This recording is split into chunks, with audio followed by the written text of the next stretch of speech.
Italian neighborhood. We all live together in this community, and that's what makes Sacramento special. But having said that, I think even among Jewish people, let alone non-Jewish people, there's a tendency not to think about this Holocaust or to not really understand the magnitude. Those who have been to the Museum of Tolerance in Los Angeles or the Holocaust Museum in Washington, or let alone in Israel or in Paris, you know, certainly have seen some wonderful exhibits that bring it very close to home. But for kids and for people here in Sacramento to come right here, and I understand it is free and available to the public pretty much every day, and while it's here through November. So be sure and spread the word. Let your friends, your family know that this is here. Come look, come learn a little bit, and let's spread the word so that this can never, never happen again. Thank you. Next, I'm pleased to be able to introduce Dr. Charles Gossett. He's Dean of the College of Social Science. Good afternoon, everybody, and welcome. The Provost has already welcomed you to the campus, so I'll just join in that. And I particularly want to thank both the sponsors of the exhibit, the Foundation for California and the Museum of Tolerance. For those of you, you were invited by the representative of the museum to visit sometime, and I will tell you, next time you're in Southern California, you must put that on your list as something that you need to go see. It's a marvelous museum. We also have a marvelous museum here, and I'd like to thank the folks in the anthropology department, especially Chairman Ragman Trichur and Terry Castaneda, who are the principal people who were organizing this particular exhibit. It wasn't planned, perhaps I wish I could say it was, but in one sense, this very important exhibit on the Holocaust that you'll see here is a fitting introduction to what's going to occur in about 6 weeks again on this campus, and that's the 3rd International Conference on Genocide. And so this is an excellent way to open up the discussion that we have. The title of this exhibit is called The Courage to Remember, and I think one of the purposes of universities is to be a place of memory and a place that we can teach people the importance of remembering. And this exhibit just helps us confirm that. So again, the exhibit will be here for a while. I will encourage you to also come back in the future because we have constantly changing exhibits here that you'll find fascinating and helping to explain the meaning of life here on Earth. So on behalf of the College of Social Sciences and Interdisciplinary Studies, I'd like to welcome you. Before I ask our last speaker to say a few words, I want to recognize some people who's really made this possible, this exhibit. First of all, President Alexander Gonzalez, who is the president of this very fine institution. Second, Dr. Terry Castaneda, who is director of this museum. And she, where are you, Terry? Oh, there you are. Come on, step forward. Terry is just spectacular because she has helped us every step of the way. And she was just great to work with, and we're very grateful for her assistance and the work she does here. My pleasure, thank you. Craig Costco, who is head of public affairs for the college, right there. Okay? Not the head, but I'm with public affairs. With public affairs. Working your way up, though? Oh, sure. Okay, very good, very good. And then Dr. Deborah Edward, who is with the mayor's office. And are you? Oh, there you are. Very good. Thank you very much for being here today. And now we're going to end the program with a very special speaker who is a survivor.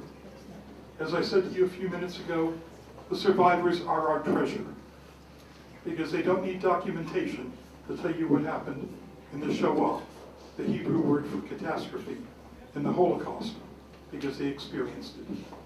So I'm not going to say any more, but I'm going to turn the microphone over to, and I do want to say something more actually, because Liz Igra is also the founder of the Central Valley Holocaust Educators Network. And if you don't know what that is, Once the program is over, you should ask her. Now, Liz. Thank you so much for this lovely introduction. And I'm very appreciative that so many people have come to see this unique exhibit. I had a sneak preview, so I will tell you that it is amazing.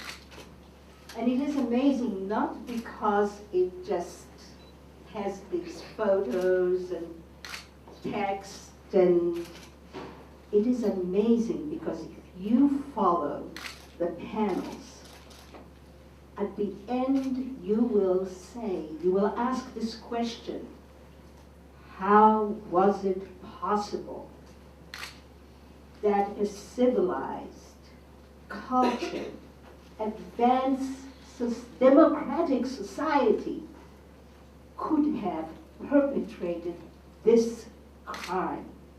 How come that normally law-abiding citizens participated in murder?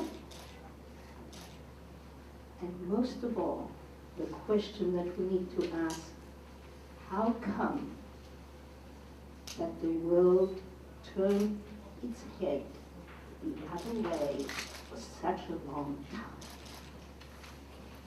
That is how we learn. We don't learn by memorizing.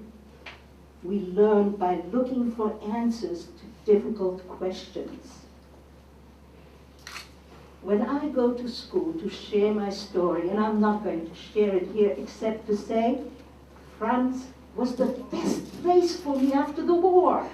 That's where I first went to school, the lycée d'Avignon, Alfred de Vigny. It was wonderful. I can't tell you my story stepping on one leg, but I must tell you what I have been doing these last 20 to 30 years. I've been going to schools. I've been speaking in small organizations, veterans groups, ladies auxiliaries and such. When I speak to adults, they tell me, I didn't know that. When I speak to students, they say, you have changed my life. Can go to your head. And when I speak to teachers, when I have discussions with teachers like the one I had recently, right here at this university about 2 years ago, there was a wonderful 4-day conference, very instructive. And the teachers at my table sat down angrily and said, okay, I know, how do I teach it? Looking at me, said, you're a survivor. What would you do? Okay, I'm never, as short as I am, I never gave up a challenge. Somebody gives me a challenge, I go for it. And so, with good friends, help from wonderful supporters who sit here actually, wise educators also sitting here, I started an organization to help teachers teach this history. Teachers know instinctively that they are embedded in this history ethical and moral lessons that they must teach. But the subject is so complex, and the difficulties of conveying this important message to students is almost beyond the ability of most teachers. So, CVHEN, Central Valley Holocaust Educators Network, was established. We have now had, in just 2 years, we conducted 5 workshops, all different, to 130 different teachers from 85 different schools. And that's only the beginning.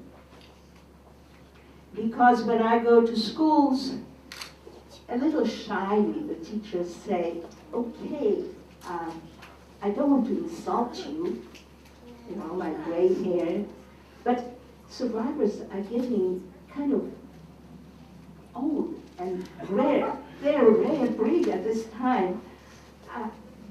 What you are doing is so marvelous. This does not happen on the screen. It happens in the interactions. Students come with a renewed energy to study, to try to emulate courage, to emulate, do the right thing becomes part of their being if you do it right. But how do we do it? Where do we find the means to address this difficult subject? When the survivors are no longer there to give voice to this story, to their parents, because that is the kernel, the seed from which real energy comes. So again, another challenge. And I started, City Hands started now a training for children, descendants of Holocaust survivors. There are lots of groups of Holocaust, second generation, third generation, but no one is really helping them give voice, real voice, to their parents' stories. So that's a challenge.